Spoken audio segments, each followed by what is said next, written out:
Kita buka dengan informasi pertama, Saudara, terkait dengan puluhan rumah sakit di Aceh yang terkena penyesuaian sehingga harus turun kelas. Ombudsman Perwakilan Aceh meminta manajemen rumah sakit tidak ikut menurunkan pelayanan pada pasien. Malah, Ombudsman berharap rumah sakit lebih mengoptimalkan kualitas pelayanan bagi masyarakat.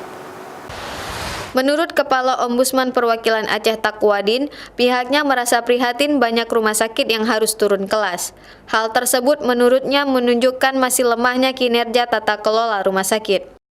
Rekomendasi penyesuaian kelas rumah sakit tersebut merupakan dampak dari penerapan yang optimal dari Peraturan Menteri Kesehatan Nomor 56 Pasal 13 Tahun 2015 tentang klasifikasi dan perizinan rumah sakit.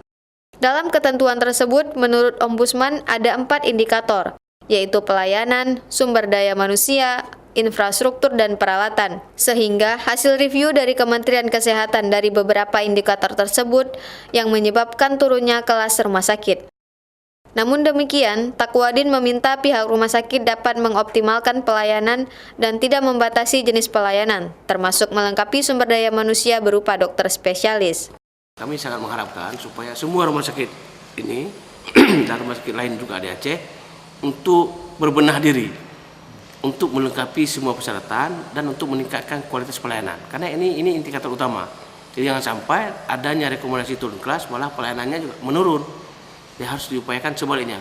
Pelayanan harus lebih optimal.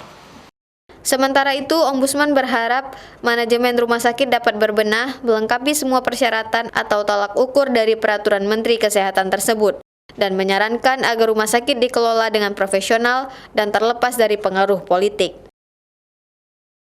Mustajab, Kompas TV, Banda Aceh.